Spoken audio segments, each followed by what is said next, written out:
നമസ്കാരം. മലയാള നോവലിസ്റ്റും കഥാകൃത്തും സ്വാതന്ത്ര്യസമര പോരാളിയുമായിരുന്ന വൈക്കം മുഹമ്മദ് ബഷീറിന്റെ ഓർമ്മയ്ക്ക് ഞങ്ങൾ മലയാളം ക്ലബ് അംഗങ്ങൾ ബേപ്പൂർ സുൽത്താൻ എന്ന സൃഷ്ടാവിന്റെ മികച്ച കഥാപാത്രങ്ങളെ തേടിയിരിക്കുകയാണ്. ബഷീറിന്റെ മുൻചെത്തി എന്ന നാടകത്തിലൂടെ താൻ വാർത്തെടുത്ത തന്റെ സ്ത്രീ കഥാപാത്രങ്ങളെ അനേക കാലങ്ങൾക്ക് ശേഷം ബഷീർ കാണാൻ വരുന്നതാണ് ഈ നാടകത്തിൽ നമുക്ക് കാണാൻ കഴിയുന്നത്. ഈ ബഷീർ തന്നെയാണ് ഈ നാടകത്തിലെ മികച്ച കഥാപാത്രം. ബഷീറിന്റെ ആ മുൻചെത്തികൾ ആരാണെന്ന് നമുക്ക് നോക്കാം. ആദ്യമായി ഞാൻ നിങ്ങൾക്ക് മുന്നിൽ പരിചയപ്പെടുത്തുന്നത് പാത്തുമ്മയാണ്. 1950 ബഷീർ എഴുതിയ പാത്തുമ്മയുടെ ആട് അഥവാ പെണ്ണുങ്ങളുടെ ബുദ്ധി എന്ന നോവലിൽ പ്രധാന സ്ത്രീ കഥാപാത്രമാണ് പാത്തുമ്മ. നോവലിന്റെ പേര് തന്നെയും പാത്തുമ്മയുടെ ആട് എന്നാണല്ലോ. ആടും പാത്തുമ്മയും ബഷീറിനൊപ്പം അണിനിൽക്കുന്ന കഥാപാത്രങ്ങളായി ഈ നോവലിലെ കുടുംബശ്രീയായ കഥാപാത്രമാണ് നമുക്ക് മുന്നിൽ അണിനിൽക്കുന്ന പാത്തുമ്മ. അവൾ ബഷീറിന്റെ മൂത്ത സഹോദരി കൂടിയാണ്. അടുത്തതായി ഞാൻ നിങ്ങൾക്ക് മുന്നിൽ പരിചയപ്പെടുന്നത് ഉച്ചേട്ടുകളിക്കാരന്റെ മകൻ എന്ന കൃതിയിലെ നായികയായ സൈനവയാണ്. ഈ കഥയിലെ മറ്റൊരു കഥാപാത്രമായ ഒറ്റക്കല്ലൻ ചോക്കയുടെ മകളാണ്.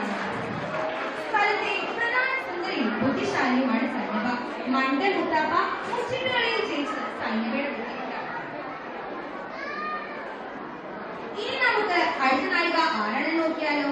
അത് മറ്റാരുമല്ല, ബഷീറിന്റെ പ്രണയ കഥകളിൽ മികച്ചു തന്നെ എന്ന് പറയപ്പെടുന്ന ബാല്യകാല സഖിയിലെ സുഹറ തന്നെ. പ്രണയം, വിരഹം, വേദന എന്നിവയെ കഥാസന്ദർഭങ്ങളാക്കി ബഷീർ എഴുതിയ ഈ നോവലിൽ കൂടിയാണ് ഒന്നും ചേർന്നാൽ ഇനി വലിയ ഒന്നാണെന്ന് ബഷീർ പഠിപ്പിക്കുന്നത്. അതിന് ബഷീർ തിരഞ്ഞെടുത്ത രണ്ട് കഥാപാത്രങ്ങളാണ് ഇതിലെ മജീദും സുഹറയും. അടുത്ത മുൻചെത്തിമാർ ആരാവും? അത് മറ്റാരുമല്ല, 1951 ബഷീർ എഴുതിയ എന്നുപ്പക്കാരൻ ഒരാളുണ്ടായിരുന്നു എന്ന നോവലിലെ കുഞ്ഞിപ്പാത്രമേയും അവരുടെ കുഞ്ഞിത്താച്ചമേയും തന്നെ. വെളിച്ചത്തിന് എന്ത് വെളിച്ചമെന്ന ബഷീറിന്റെ വാക്കുകൾ കടന്നു വരുന്നത് ഈ നോവലാണ്. മലയാളത്തിൽ ഏറെ ജനപ്രിയമായ ആനന്ദിലെ എന്ന പ്രയോഗം കടന്നു വരും കുഞ്ഞിത്താച്ചമയുടെ ഭാഷാശൈലി കൊണ്ട് തന്നെ. ബഷീറിന്റെ അടുത്ത സ്ത്രീ കഥാപാത്രത്തെ പറ്റിയാകാമെങ്കിൽ 1965 ബഷീർ എഴുതിയ മറ്റൊരു പ്രത്യേകതയാണ് മതിലുകൾ. തടവിലാക്കപ്പെട്ട ബഷീറിന്റെ ജയിൽ അനുഭവമാണ് ഇതിൽ പ്രതിപാദിക്കുന്നത്.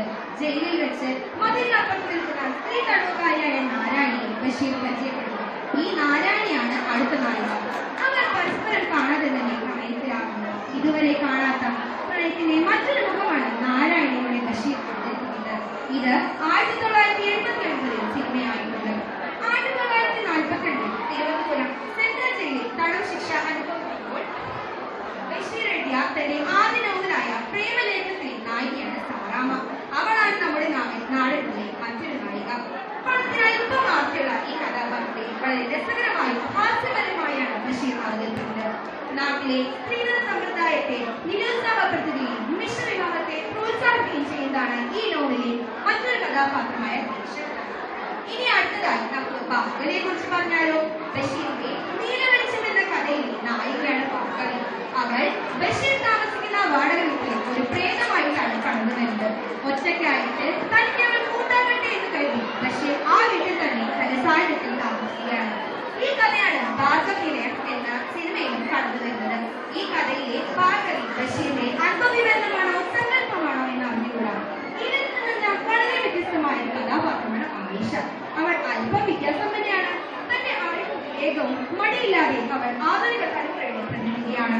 ഇനിയുമുണ്ട് ധാരാളത്തിൽ സരസ്വതിയും ഫാത്തിമ ബീവിയും ഒക്കെ മുൻചെത്തിമാർ തന്നെ. ഇനി നമുക്ക് ഈ നായികമാരെ രംഗത്ത് കണ്ടാലോ. നാടകം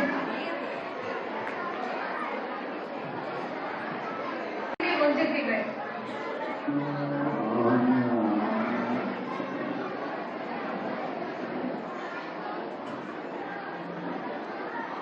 എന്റെ പ്രിയപ്പെട്ട പാട്ട്, സൈക്കിളിന്റെ മാസ്മരികമായ ശബ്ദം. അല്ല, ആരായത്? നമ്മുടെ ബഷീറല്ലേ? വരി, ഇരിക്കി, ഞാനൊരു ചായ എടുക്കാം. എന്തൊക്കെയാ ബഷീറെ വിശേഷം? ജീവിതം യൗവന തീക്ഷ്ണവും ഹൃദയം പ്രേമസുരബലവുമായ ഒരു സുന്ദര കാലത്ത് ഞാൻ സൃഷ്ടിച്ച എന്റെ പ്രിയ കഥാപാത്രങ്ങൾ ഇപ്പോൾ എന്ത് ചെയ്യുന്നുവെന്നറിയാൻ എനിക്ക് ആഗ്രഹമുണ്ട്. എന്റെ കഥാപാത്രങ്ങൾ എന്നെ കാണാൻ ഇങ്ങോട്ട് വരാമെന്നാണ് പറഞ്ഞിരിക്കുന്നത്. എന്താ ഒരു ശബ്ദം? ദാ നോക്കി, ആരൊക്കെയാ വരുന്നതെന്ന്. ഹാ ഹാ ഹാ, ഹോ ഹോ ഹോ, ഹാ ഹാ ഹാ, ഹോ ഹോ ഹോ. ബുദ്ധി ആയി കളിക്കാപ്പോ സഞ്ചരി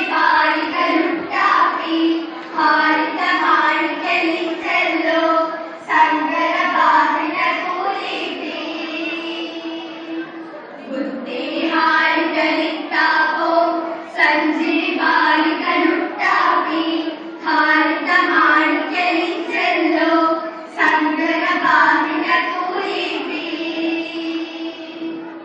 ഹാ ഹാ ഹാ ഹോ ഹോ ഹോ ഹാ ഹാ ഹാ ഹോ ഹോ ഹോ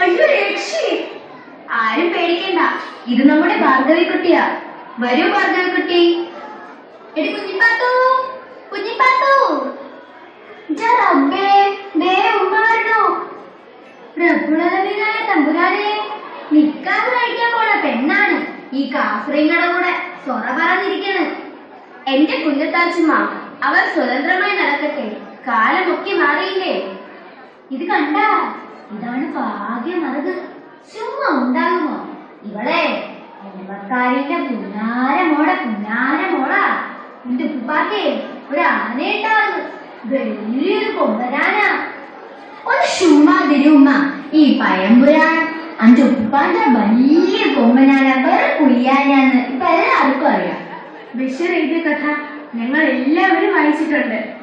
ഓ ഒരു കുയ്യാന അത് അസലുള്ള ആനയാണ്.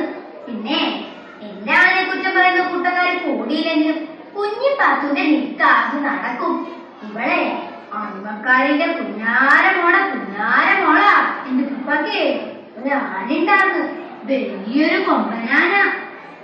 നിങ്ങളിവിടെ ഇരിക്കുമ്മ ഇവർക്കൊക്കെ പറയാനുള്ളത് നിങ്ങൾക്കും കേൾക്കേണ്ടേ? ദാ ഉമ്മ ചായ. എന്നെ അറിയുമോ ഉമ്മ?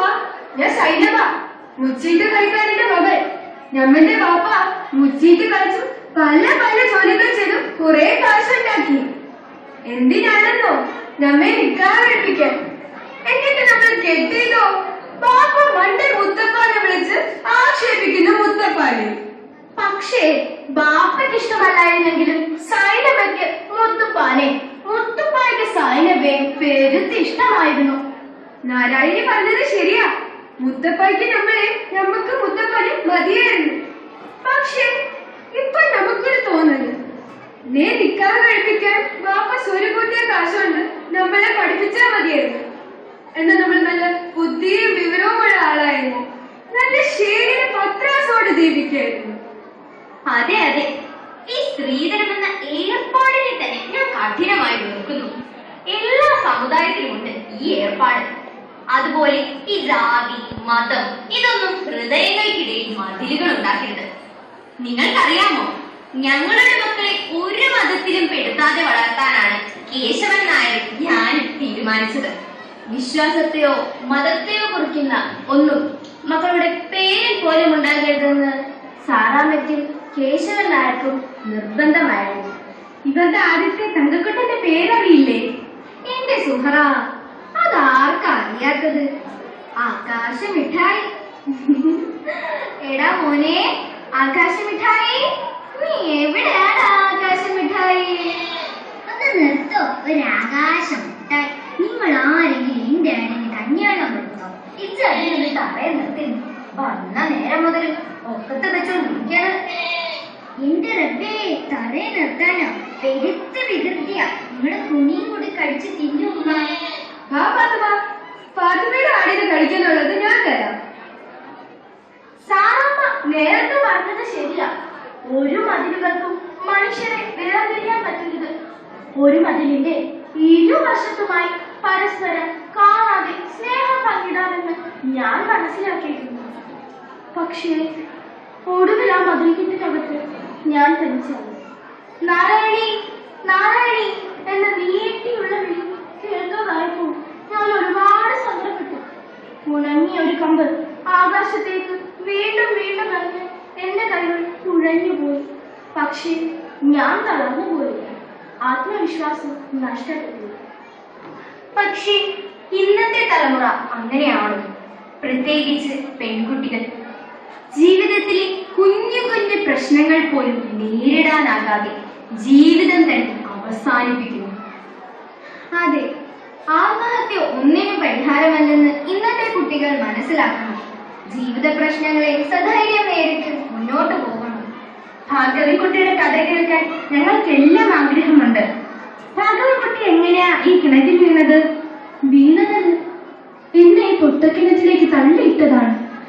ആത്മാവിൽ ഒരുപാട് സ്വപ്നങ്ങളുമായി ജീവിച്ച ഒരു പാവം പെൺകുട്ടിയായിരുന്നു ഞാൻ. പാട്ടും നൃത്തവുമായിരുന്നു എന്റെ ജീവിതം. എന്റെ ചിലക്കകളുടെ നാദത്തിൽ വീടുകൾ ഉണരുമായിരുന്നു. ഒരു നാൾ എനിക്കൊരു സമ്മാനം കിട്ടി. രക്തനക്ഷത്രം പോലെ കടൽ ചുമപ്പായ ഒരു പൂവ്. അതൊരു ഹൃദയമായിരുന്നു. എനിക്ക് ലഭിച്ച സ്നേഹവും അംഗീകാരവുമായിരുന്നു. പക്ഷേ എന്റെ സന്തോഷം നീണ്ടു നിന്നില്ല. എന്റെ എല്ലാ സ്വപ്നങ്ങളും തകർത്തെറിയപ്പെട്ടു. ഇരുട്ട് നിറഞ്ഞ ഈ പൊട്ടക്കിണച്ചിൽ വീണു പിടയാനായിരുന്നു എന്റെ വിധി. വഴിയിൽ ഓരോരോ കാലടി ശബ്ദം കേൾക്കുമ്പോഴും ഈ പൊട്ടക്കിണച്ചിൽ നിന്നുള്ള മോചനം കാത്തുകാത്തിരിക്കുകയായിരുന്നു ഞാൻ. നിങ്ങൾ എനിക്ക് സമ്മാനിച്ചത് ഒരു പുതിയ ജീവിതമാണ്. അതെ, ജീവിതത്തിന്റെ വെളിച്ചത്തിന് എന്തൊരു വെളിച്ചം. അല്ല, കുഞ്ഞു പാത്തമ്മയ്ക്കൊന്നും പറയാനില്ലേ? ഒന്നും അറിയാത്ത ബുദ്ധൂസായിരുന്നു ഞാൻ. മുടി ചെയ്യാൻ കാഫ്രച്ചാകുമെന്നും മുല്ലപ്പൂക്കൾ വെച്ചാൽ തലയിൽ ഇബ്ലീസ് കയറുമെന്ന് വിശ്വസിച്ചാൽ വേറെ ബുദ്ധൂസ്. ഉച്ചത്തിൽ വർത്തമാനം പറയാനും കൂട്ടുകാരുമൊത്ത് കളിക്കാനും എനിക്ക് പേടിയായിരുന്നു. അടക്കവും ഒതുക്കവും ഇല്ലാത്തവളാകുമോ എന്ന പേടി. വഴുതനങ്ങ എന്ന് പോലും ശരിക്കും പറയാൻ എനിക്കറിയില്ലായിരുന്നു. എന്റെ കയ്യിൽ ബാലപാഠവും നോട്ട് പുസ്തകവും തന്നെ എന്നെ എഴുതാനും വായിക്കാനും പഠിപ്പിച്ചത് ആയിഷയും നിസാർ അഹമ്മദുമാണ്. അറിവാണ്, വിദ്യാഭ്യാസമാണ് നമുക്ക് വേണ്ടത്. ഇന്ന് പെൺകുട്ടികൾ നേരിടുന്ന ചൂഷണങ്ങൾ, അതിക്രമങ്ങൾ എന്നിവ നേരിടാൻ നമുക്ക് വിദ്യാഭ്യാസം കൂടിയേ തീരും. കുഞ്ഞിപ്പാത്തു എന്ന പഴയ ആളെയല്ല, ആത്മവിശ്വാസമുള്ള പുതിയ കുഞ്ഞിപ്പാത്തുമാണ്. പക്ഷെ പെണ്ണുങ്ങളുടെ പര്യായമാണ് ബുദ്ധൂസ് എന്ന ബഷീർ എഴുതിയതിൽ എനിക്ക് എതിർപ്പുണ്ട്. ഞാൻ പഠിക്കാൻ മിടുക്കിയായിരുന്നു. പക്ഷെ എന്റെ കൂട്ടുകാരനായിരുന്ന മജീദ് അങ്ങനെയല്ല. അവനായിരുന്നു സ്കൂളിലെ മണ്ട ശിരോമണി. ഒന്നും എത്രയാണെന്ന് ചോദിച്ചപ്പോ അവൻ എന്താ പറഞ്ഞാന്നറിയാമോ? വലിയ ഒന്ന്. ഞങ്ങൾ സ്ത്രീകളുടെ തലയിൽ നിലാവെളിച്ചമാണെന്നും ഈ ബഷീർ എഴുതിയിട്ടുണ്ട്. എന്റെ മധുരസുരഭിലമായ സുന്ദര നിലാവെളിച്ചമേ, പാത്തുമ്മയുടെ ആട് അഥവാ പെണ്ണുങ്ങളുടെ ബുദ്ധി എന്നൊരു കഥയിൽ ഞാൻ എഴുതിയിട്ടുണ്ട്. അല്ലേ പാത്തുമ്മ? അതെ അതെ, ഞാനും എഴുതാനും വായിക്കാനും പഠിച്ചിട്ടില്ല. പക്ഷെ ഞാൻ കുടുംബത്തിന് വേണ്ടി അധ്വാനിച്ചു. എന്റെ ആടായിരുന്നു എന്റെ എല്ലാം. അതിന് കൺവെള്ളം കൊടുത്തോ എന്നാൽ എപ്പോഴും അന്വേഷിക്കാറ്. വിശക്കുമ്പോ ബഷീറിക്കാക്കാന്റെ പുസ്തകങ്ങളൊക്കെ എന്റെ ആട് സാപ്പിടും. എന്റെ ആടൊന്ന് വരട്ടെ, അപ്പ എന്റെ കുടുംബത്തിലെ കഷ്ടപ്പാടെല്ലാം മാറുമെന്ന് ഞാൻ കരുതി. എന്റെ ആടായിരുന്നു എന്റെ പ്രതീക്ഷ. പാത്തുമ്മയുടെ ആട് ഒരു പ്രതീകമാണ്. സ്ത്രീകൾ സ്വയം പര്യാപ്തത നേടുന്നതും പ്രധാനമാണ്. അപ്പൊ തർക്കം വേണ്ട. ആരും ആരെയും കളിയാക്കി ചിരിക്കണ്ട. ബുദ്ധൂസ്, മണ്ടശിരോമണി എന്നൊന്നും ഇനി കുട്ടികളെ കളിയാക്കി വിളിക്കാൻ പാടില്ല. എല്ലാവരുടെയും കഴിവുകൾ വ്യത്യസ്തമല്ലേ, അത് നമ്മൾ തിരിച്ചറിയണം. ഇത് ലിംഗനീതിയുടെ കാലമാണ്. ആൺകുട്ടിയെന്നോ പെൺകുട്ടിയെന്നോ വ്യത്യാസമില്ലാതെ കുട്ടികൾക്ക് കളിക്കാനും പഠിക്കാനും ഒക്കെ പറ്റണം. അറിവ് മാത്രമല്ല, നമ്മുടെ സൈനബയെ പോലെ സാമ്പത്തിക സുരക്ഷയും ഓരോ പെൺകുട്ടിയും നേടണം. അല്ലേ സൈനബ? അത് ശരിയാ. ആഗ്രഹത്തിനൊക്കെ പഠിക്കാൻ പറ്റിയില്ലെങ്കിലും എന്റെ കുടുംബത്തിന് വേണ്ട വരുമാനം ഈ ചായക്കടയിൽ നിന്ന് ഉണ്ടാക്കാൻ എനിക്ക് പറ്റുന്നുണ്ട്. എന്റെ കുഞ്ഞിപ്പാത്തു, അന്നോട് ഞാൻ പറഞ്ഞ നിക്കാഹ് കഴിക്കാൻ പോണ പെണ്ണുങ്ങൾ ചായ എടുത്താലും കഞ്ഞി വെക്കാനും പഠിക്കണമെന്ന്. നിക്കാഹല്ല ഉമ്മ പെൺകുട്ടികളുടെ ലക്ഷ്യം. എനിക്ക് കോളേജിൽ പഠിക്കണം, വലിയ പരീക്ഷകൾ ജയിക്കണം, പഠിച്ചു വലുതായി നല്ല ജോലി നേടണം. ഒരു കൊമ്പനാനയോളം വലിയ സ്വപ്നങ്ങളുണ്ട് എനിക്ക്. സ്വന്തം കാലിൽ നിന്നിട്ട് മതി എനിക്ക് നിക്കാഹ്. കുഞ്ഞിപ്പാത്തുമ്മയെ പഠിപ്പിച്ചതുപോലെ നമ്മുടെ സൈനബയെയും ആയിഷയ്ക്ക് പഠിപ്പിച്ചോടെ? തീർച്ചയായും. വിദ്യാഭ്യാസം എന്നാൽ വെറും അറിവുണ്ടാക്കാൻ മാത്രമല്ല, നമ്മുടെ ആത്മവിശ്വാസവും മനഃശക്തിയും വർദ്ധിപ്പിക്കുന്നതും ഏറെ പ്രധാനമാണ്. അറിവ് നേടുന്നതിനോടൊപ്പം നമ്മുടെ പെൺകുട്ടികൾ സൈനബയെ പോലെ സ്വന്തം കാലിൽ നിൽക്കാൻ പ്രാപ്തരാകട്ടെ. അവർ വീടിനും നാടിനും വെളിച്ചം നൽകുന്നവരാകട്ടെ. സമൂഹത്തിൽ ആത്മാഭിമാനത്തോടെ തലയുയർത്തി നമുക്ക് മുന്നേറാം. നാല് ചുറ്റുപോയിരുന്ന മതിലുകൾക്കപ്പുറത്ത് ഞങ്ങളെ കാത്തിരിക്കുന്ന ഒരു ലോകമുണ്ട്. ആകാശം മുട്ടുന്ന പ്രതീക്ഷകളിലേക്ക് ഉയർന്നു പറക്കാനുള്ള സ്വാതന്ത്ര്യമാണ് ഞങ്ങൾ സ്വപ്നം കാണുന്നത്. ചിറകു കരിഞ്ഞാലും ചിതയിലെരിഞ്ഞാലും ഈ വെളിച്ചം അണയാതെ ഞങ്ങൾ സൂക്ഷിക്കും. വരും തലമുറയിലെ പെൺകുട്ടികൾക്കായി. നേച്ചറിന്റെ ഈ വെളിച്ചത്തിന് എന്തൊരു വെളിച്ചം! സ്ത്രീ ശക്തിയുടെ ഈ പൊതു വെളിച്ചത്തിന് എന്തൊരു വെളിച്ചം!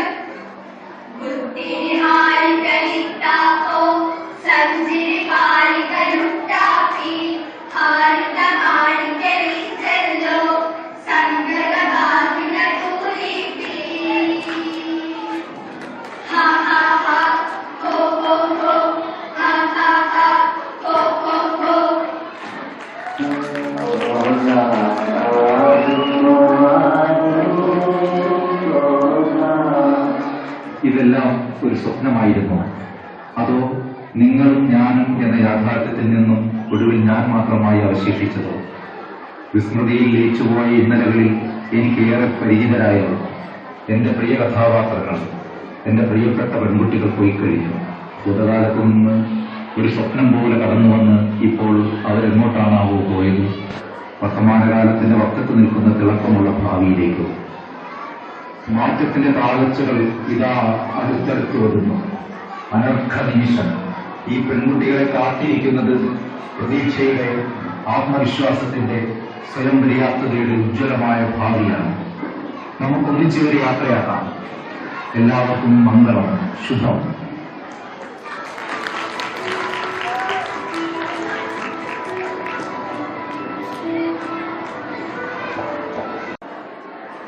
Batirmon, benar.